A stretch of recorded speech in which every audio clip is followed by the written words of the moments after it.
1 of the day for them, and Najin Sword in the red. And it's looking like we're going to see some crazy level 1 fighting. We haven't seen quite a bit of it throughout the day. Not much today, but yesterday there was all sorts going on. And it's something that the teams do talk about. They can't give it up, and immediately Macnoon getting caught out there by the Jace of Stanley. It looks like they're going to back off. Wraiths are open. There was no ward placed there, but immediately TPA Assassins have pinged there. Najin Sword just walked straight into that position. They're going to place a ward over at the Wraiths, I feel. It's going to be Lil Ball's going to go straight in there. Mistake will put that ward down. There we go. Right on top of the Wraiths. They want full vision of what's happening on the Wraiths. And immediately you can see also down the bottom lane, Wraith's ward has been placed in the bush, actually. Very forward placing from Najin Sword. They're really just trying to get a tick on the early junglers. TPA having more early wards than Najin Sword. They're both warding those Wraith brushes, and they can see exactly where Lil Balls is starting, and maybe they'll try and invade here, because I don't think TPA has knowledge that that ward is there, so they could get caught out by surprise a little here if they don't scout them while they run through.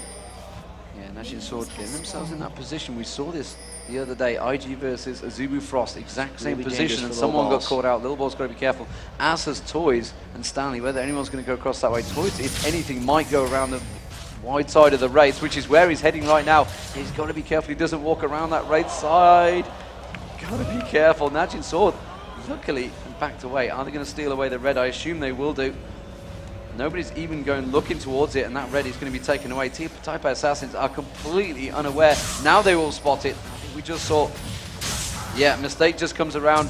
He's going to be aware, puts the ward down in there, and he's just going to clear out those small lizards, and that means that's going to be a clean invade for Najin Sword. Still a clean invade, but I have to say TPA dodged a bit of a bolt there. Don't know exactly what tipped them off. It was an educated guess that they thought they were invading their red, because they had 2 forward wards in Najin Sword's red jungle, and the fact that you would start Wraiths and then not go to red just shows to me you were expecting some kind of a counter gank. They went very luckily just back to the blue, and they saved Lil Balls' life in a lot of ways. So lanes are starting to set themselves up, and it's going to be standard laning out here, so let's check them out straight away. Macnoon versus Stanley in that top lane. Jace versus Aurelia. I have to say, early on, Jace just takes the cake. Macnoon needs to get ahead a little bit, and he needs to stack armor early on. Jace trying to harass him with those shock blasts. Also, the E does magic damage, so it is a little bit shaky, but when we've seen success... Prey's going to get taken down very low immediately down the bottom there. The exhaust comes out. Kane had to use that exhaust to save his AD carry at level 1. Very aggressive play by both bottom laners early, and that's the all-in nature of Nunu. But back top, when we've seen success by Relies against Jace, it's because they're getting early Phage, early Ninja Tabby. Yeah, so Lil Balls with some creative steal there gets the red buff away from Watch. So they stole his red, but he stole theirs. Overall, they're even. Even Steven, I guess you could say. Let's have a look in that mid lane now. You can see Song versus Toys. Toys on the Orianna. Definitely going to have a massive range advantage over Song. And how would you rate this one? I mean, actually, let's look back down towards the bottom. Prey again getting caught out there. BB being very aggressive down that bottom lane. Mistake keeping them back. They're going to put a bit of damage on the backside of Mistake there. Not as much as they wanted, though. Prey getting blocked off by one of the minions there with his Q shot. So this bottom lane is actually going to be extremely aggressive. You pick Taric to win the lane, and you pick Nunu for the late game, but he's also good at stopping people from all-inning you. So if BB and Mistake get at all ahead in this lane, they're really just going to take it on top of Ezreal. The Nunu cog is just known for its absurd damage output, and when they pick it, it has to get shut down early. Otherwise, when the later game comes around and they have the Mundo frontline with the Jace Orianna poke, it would be a disaster for Najin Sword. So these laning phase is something they actually have to come out very strong and just jump on top of TPA early. We are seeing Lil Balls at the top at the moment. They're going very aggressive. Is he going to go for Macnoon? Are they going to try and shut him down early? I don't think they're going to. Yeah, it would be a mistake to. Instead, we are seeing pings down the bottom, and you can see immediately Watch is going to try and sneak Ninja his way in, but he's going to walk straight over a ward. That's going to give his position away to TPA Assassins. They're going to be well aware of that. Instead, we're going to see the mid lane. It looks like Lil Balls is going to come around the backside of Song. Should be able to catch the cleaver. Yes, he does. TPA Assassins going to try and go for this one. Not going to happen. Instead, they have to flash away. Force the flash, though. It's always a bonus. Down the bottom lane, they are going to dive in towards Mistake. They do get the dazzle down, but they do not have the aggression. And Watch, well, they knew he was there, so it was already pretty much predicted. He ended up just trading the flashes. Mid lane, Song is going to get caught out. First person's going to come in. It is going to be Toys that picks it up. Lil Balls, though, with the Ignite. He hasn't got the shield on him. Will survive it, though. His innate health will help him out. So the first successful gank comes down for TPA, and that was the repeat of the first one. You burn the flash with the first and then you just come right straight around for the second. Song did not expect the back-to-back gank. That is such a common thing. You don't think a jungler is going to stick around, but we've seen a bunch of super long lane camps in this tournament.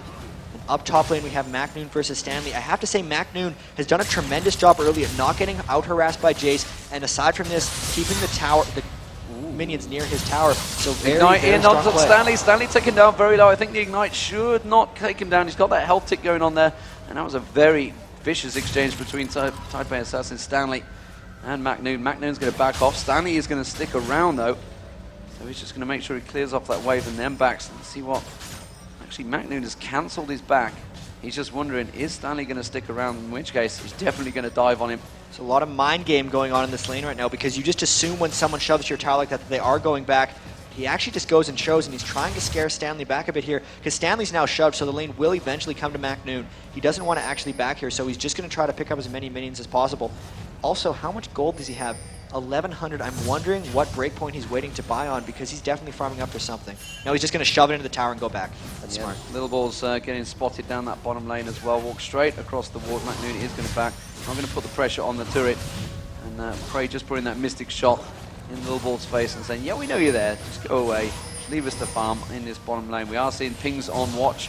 And again, all about the ward coverage at the moment. TPA Assassins and Najin Sword have really good coverage. They are spotting those junglers early, and they're avoiding the ganks. Just still that one first kill on Song, which is why they want to return the favor on Toys. Toys with a target on his head right now. Not too sure whether we're going to see Song going aggressive, and Watch is going to follow it up. Instead, he's just going to back away through his race. Ball's poked up by Little Balls, and everyone goes back to farming. Have a look at these lanes, though. This bottom lane, how would you judge it? I mean, normally Cogmore is going to be the passive one that's going to sit and farm for a while, get himself up to 6, and just start poking a little bit. Prey is being forced back quite heavily here, though. And we're looking at a lot of this. The Nunu Cog we know is only going to get stronger, so the fact that they're winning the early lane against such an aggressive man like Tarek is boding extremely well. And on top of this, Watch spent a substantial amount of time in the bottom lane trying to disrupt. This is TPA's bottom lane, BB and Mistake coming out really, really strong early with that combo. Yeah, and it's about a 10 CS advantage as well. Across the board, I guess you could say Orianna ahead against Ryze in that mid lane. Toys is actually invading blue buff by himself a little bit. He's going to try to steal because they have the ward. He should be able to get in to get the steal, gets the distance, uses his ulti, manages to get it. No, he just about missed it. Didn't quite pull it. The ultimate went out there. Just his own blue buff. Well, it was a good try, but that means his ulti is down. Let's keep our eye on that one. Top lane, again, Stanley getting poked on by Macnoon. It is very even between these two again, but Stanley pushed on towards the turret once again. He's going to try and pick up as much farm as he can. He's got to be careful that Macnoon doesn't dive him. I still don't think he's got the hit points to be able to do that. Stanley being very cautious here. I have to say, of all the lanes for Najin's Sword, they're actually losing this game aside from Macnoon. That top lane, Aurelia, even though he's only 9 minions ahead, the fact that he's against such a beast like Jace is just showing he's playing extremely well. Everyone else is losing. He really has to carry his team a bit or hope the rest of them can turn it around. Because even yesterday, Macnoon is usually on an island. He tends to kind of do things and make plays on his own, and then the other part of the team is their own separate group, and they're just trading damage back and forth. Stanley doing a similar skill order from yesterday that Macnoon is doing with more points in E instead of Q, instead of leveling them evenly like Macnoon was on Jace. So we just saw Little Balls. He tried to come up. He did get spotted in that ward in the river. However, we do see Watch managing to sneak his way through. You can see Macnoon's going to push the wave, see if he can get in there. But as you see, Stanley already gone back. So that's going to be irrelevant. Ward placements coming out in the Dragon. So everybody's starting to cover that one off. 9 minutes gone in this game. Still just that one kill so far. Toys on Song with the help of Little Balls. And that top lane now, Macnoon actually putting a fair bit of chunk of damage down, and it's stripping half the health off that turret already. Going to try and push the pressure and maybe open up the game a little bit. He's going for a very early tower. He does realize his team is behind a little bit. If he wants to kick the other 4 off to do their thing while he stays isolated, getting them that global gold would be his best contribution to the team. Overall, though, we see about a 600 gold lead, but TPA, nice steal on the raids there. Oh, there's the flash ult! There's the flash ult. Watch is going to try and pull him in towards the tower. The prism, it wasn't quite enough, and that's going to be Toys using his ulti. Here comes Little Balls on towards Watch. He's just covering off, really, and Toys is going to back away from that one. He's got Macnoon coming down the river, immediately reacting to that one, as well as being followed down the bottom lane. Now you can see Mistakes in a pop absolute zero. Can they take Kane down? Bibby is going to be all over him. He should be able to finish him off. The ultimate coming across. Prey's going to take on towards Bibby. Now he can try and take down Mistake as well. Mistake's got to be careful. He doesn't get caught out by this one. Lil Balls had travelled down to that bottom lane along with Toys, but it wasn't to be, and that was an even exchange in that bottom lane. Well, say even. It's an AD carry for a support. That is not even. That does come out. Top lane, though, MacNoon's also getting dived on. So much aggression. Is all over him. He's just going to force him backwards. So let's have a look back at that bottom lane. I mean, how do you rate that one? Obviously, Bibby going down is a big thing.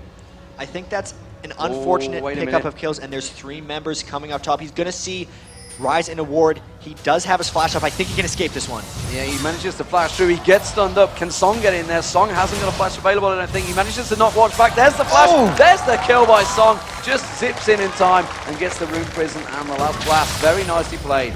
MacNoon enabling that. His health was lower, so his Equilibrium Strike got the stun, and that allowed everyone else to catch up. Stanley not quite able. And with that, even though it was just an assist, it's a lot of experience that Stanley's going to lose, and it's allowing MacNoon to pull ahead in that lane. Whether he can punish him now with that slight edge, since they are such great teams, like such great matchup up top, that's going to be big for Najin Sword and coming back in this game. Gold dead even now. So after 10 minutes, things start to liven up here. 2-2. Say Gold very much even. That top turret has been pushed to within about 112 hit points, so that's going to go down on the next major push from MacNoon. And BB returning to the lane. He's gone for that Vampiric Scepter, and he's going to go towards the Zeal down that bottom lane, actually putting the aggression down on Prey. And Prey just forced back there. Just a little bit. This bottom lane is definitely an intriguing one. 84 CS to 83. That has turned things around. The fact that BB got taken down, they were had about 10 to 15 CS advantage in that bottom lane. Prey's definitely dragged it back just off the back of that one kill. Only 100 gold difference between BB and Prey, though. And if you do think about the late game, it is that Kog'Maw. What is Najin Sword going to do to be able to assassinate him? It's going to be about MacNoon trying to jump on Kog'Maw, and it's very difficult. Aurelia is a bit about attack speed, and if Mistake is there with the Nunu, the Ice Blast slows attack speed. It's going to be difficult just in general for them to get things. Wow. BB doing a great job farming that lane with Mistake. That is a pretty quick Athena's Unholy Grail, if I'm not mistaken. That's been picked up in that middle. Toys picking that up straight away. MacNoon getting a little poke on him there. Has gone straight for that rather than any of the boots. The level 1 boots, so he's gone immediate Athena's Unholy Grail on Toys has. He really loves getting that on him very early, and that shows he's not necessarily looking to kill because he's not worried about the magic penetration of the Sorcerer's Shoes. He has about 500 more gold than his adversary mid lane Rise on Song. He's stolen Song's wraiths actually multiple times, so Toys, as well as the bottom lane, doing a really good job just out-laning Najin Sword. Najin Sword has to take something together with coordination, aggression, team fights, and dives. Yeah, interesting enough, MacNoon being given the golems there by Watch. He's helping out, and Watch just hanging around in that bush with that Oracle on. Just hoping that Stanley's going to poke himself a little bit forward. Instead, he's just going to quite happily sit back. He's not falling for these tricks. He's well aware he's got no vision of the top or bottom area of that lane. And look at this. Stanley actually went triple Doran's Blade, so he knew he was a little bit behind MacNoon in farm, and MacNoon has his Fade instead of that third Doran's, but he just went that because he does not want to give MacNoon an edge that he can capitalize off of. He wants to stay even with him, so he went with the early efficient items just so he doesn't get snowballed on by MacNoon. Okay, so the blue steel is definitely going to be a thought to be wrestling with. You can see for Little Balls and Toys, they've moved away and they've put the ward down, but Watch is taking down that ward that they've just put in there. Now they have it covered off, and the rest of the team are collapsing in around this one. This could be a 4v4 here, right here. Toys in there with his attack dissonance. Little Balls coming in, they're going to try and get the steal. The smite steal is almost certainly going to have to be used. Instead, they're going to stun on towards Little Balls. There's the Orianna ultimate. There's going to be the absolute zero following up. Little Balls is taken down by Song. Song's going to get dropped immediately on the back of that one. They're going to turn their attention to Kane. Kane should go down on the back of this one. Yes, he will. It was a double kill for Toys, as expected. Meanwhile, the top turret did go down in amongst all that, and you can see MacNoon has taken the first one, but Dragon could be picked up off the back of this one, so very much even exchange, even gold right now, but this Dragon will turn things in favor of Type A Assassins. And that was a very sneakily executed fight by Type A Assassins. They tricked Najin Sword into thinking they caught Lil Balls out of position and Toys beyond the fight, but he could reach over and got that perfect Orianna off onto the entire Najin Sword team. That's what really turned it. He then flashed over, they all followed up, and that 2-for-1 with the blue steel is pretty big. Pretty big indeed, and it was Bebe that helped out there. He picked up 3 assists, and it's 3-0 for Toys now. Obviously, like I mentioned, he picked up that Themes. Now he got the Sorcerer's Shoes along the top of that one, as well as a blasting one. And now MacNoon in towards the middle. It's actually MacNoon versus BB in the mid lane at the moment. because that top lane turret has gone down. In terms of turrets, really the top was completely untouched by Stanley. Mid lane, about half for Toys at the moment. Toys definitely been the aggressor in this mid lane. 140 CS to 107, so that's a pretty big difference already in terms of damage-wise there. The F-Sword being picked up by Ezreal. Meanwhile, obviously the Zeal, there's the ultimate on Song in the mid lane. The Song's going to get caught out here. Has not quite got the Ignite down bound, but the attack will come in, and that is now a 4-0 Toys. And Toys is very, very strong and proving why Orianna's been banned quite a few times in this tournament. Look at that, 4-0 just soloing Song. Even though Little Balls would have been there to support, he is really scary and is going to be a huge problem for Najin as this comes up. He got the first gank onto Rise, and it's been able to snowball off of that. After that, he's taken many raids. They've tried to turn ganks around on him, but he's been able to escape here. Frey's getting dived on really bottom lane. Bit of damage done from Bibi there. Bibi, I should say. He's getting poke on. He has got that blue buff, of course, off the back of that fight earlier on. In fact, he's going to poke in. He is double buffed at the moment. Actually, to tell a lie, that's the Blood Boil from Mistake, which is going to be a huge, huge advantage. This is why that lane was always so strong.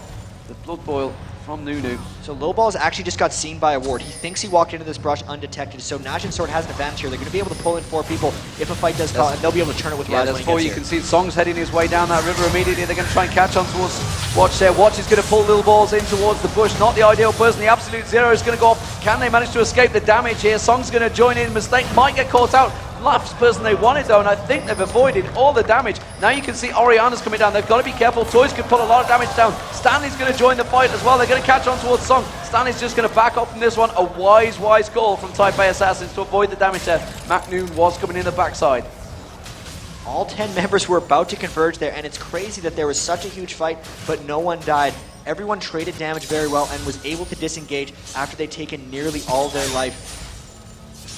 Close counter gank. Overall, the 2 turrets down overall in the game. Mid lane for Najin Sword, top lane for Type A Assassins, and the 1 Dragon really providing a lot of the advantage for Type A thus far.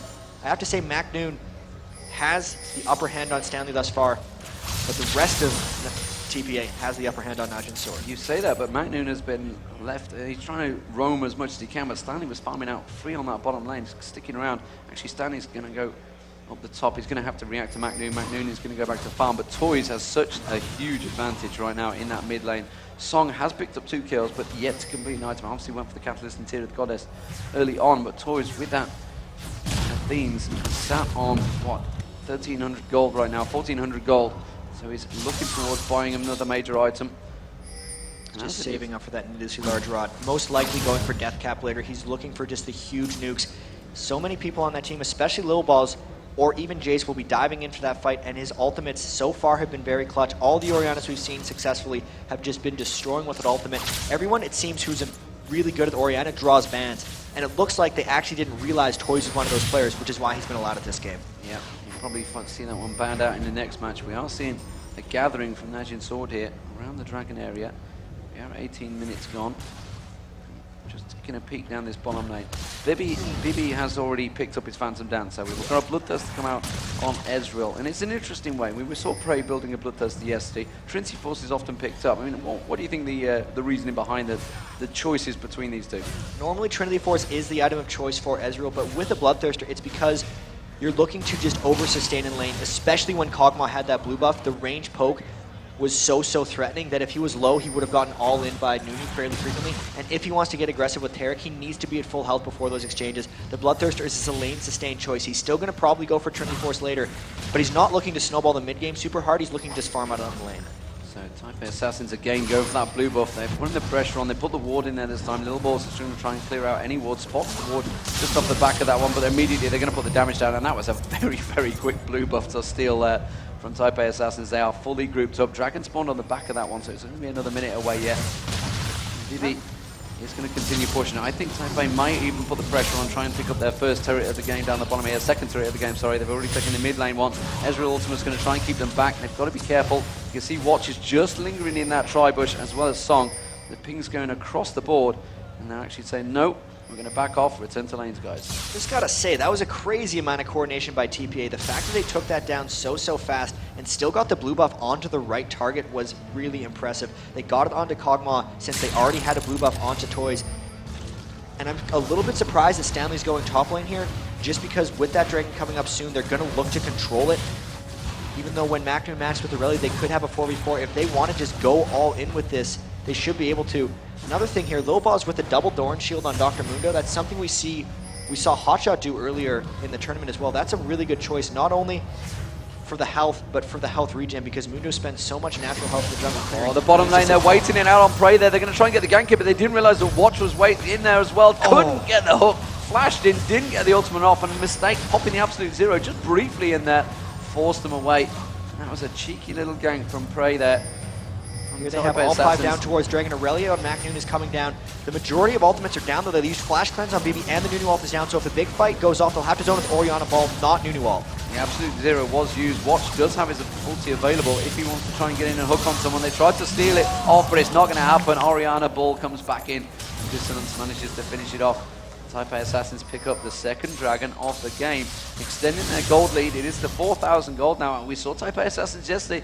The predictions came out. I was asking some of the players. Everybody said Najin Sword. They said TPA Assassins, yes, they're very good, but Najin Sword definitely will take it.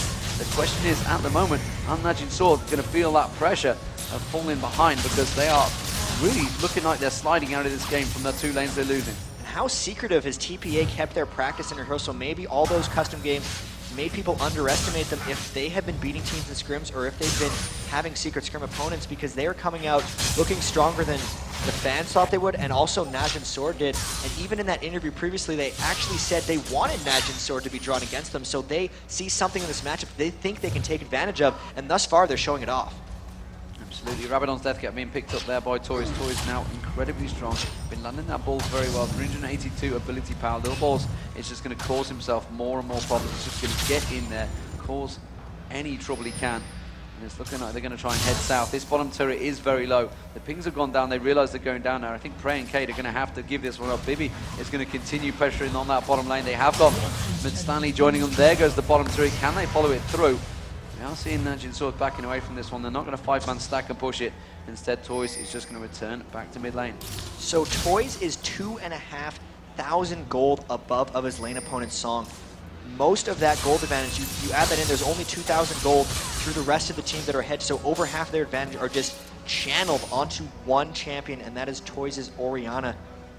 Really, Rise is in a lot of trouble. The tower's down, the bottom tower's down. They're probably going to look to go top. Now's the time where they want to group around. They want to start pushing this advantage, because they do have a pretty big one right now.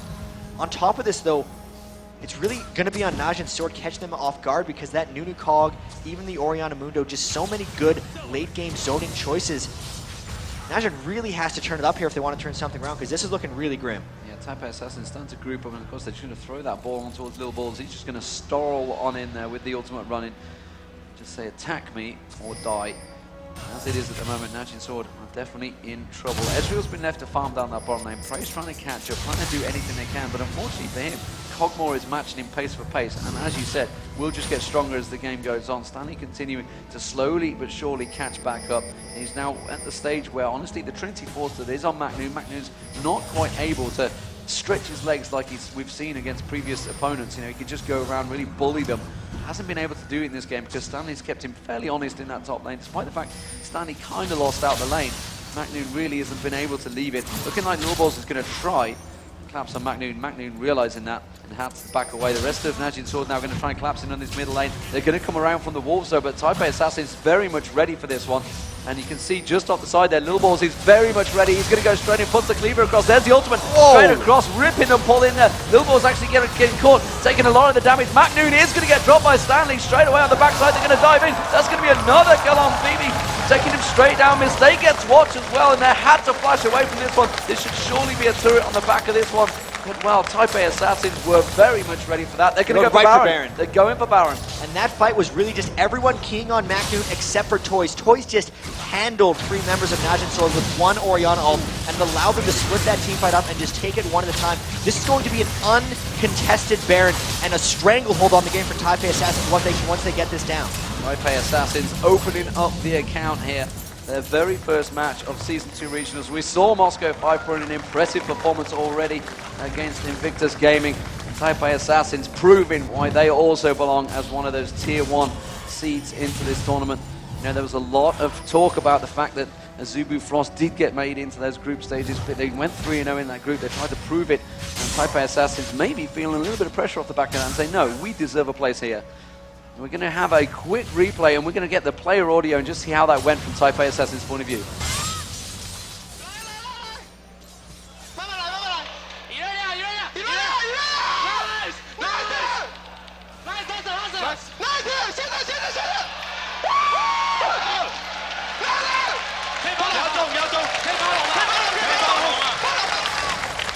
Yeah, that's how I'd be cheering. I've got to be honest. If I'd have just pulled that off, I'd be like, yes! If you just destroyed MacNoon and Najin Sword in a team fight, which you knew you were going to be taking Baron off of. And this is getting even more scary for Najin.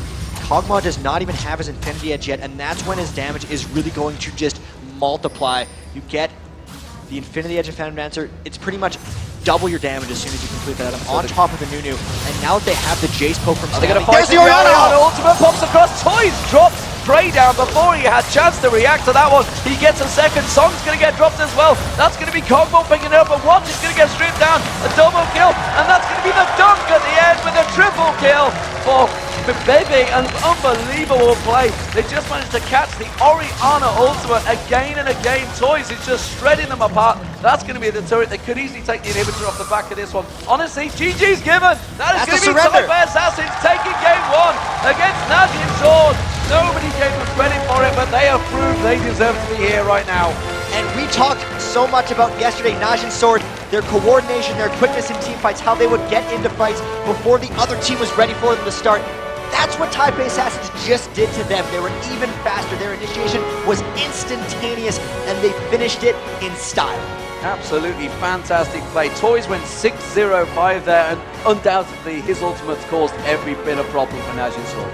Toys absolute MVP, but honestly, the mark of a good top laner sometimes is when you fall back in lane, not letting it turn into a disaster. He did not require help against MacNoon. They could focus on winning the rest of the map, and boy, did they ever. Did they ever. Taipei Assassins now 1-0 up. Najin Sword, well, we're used to seeing them as the aggressors, but honestly, Taipei Assassins turned it on to them. MacNoon kept quiet in that game by Stanley.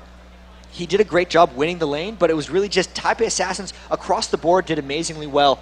The Nunu Cog late game team comp really just came, and the fact that they were ahead before that last team fight with the late game team comp just snowballed it over.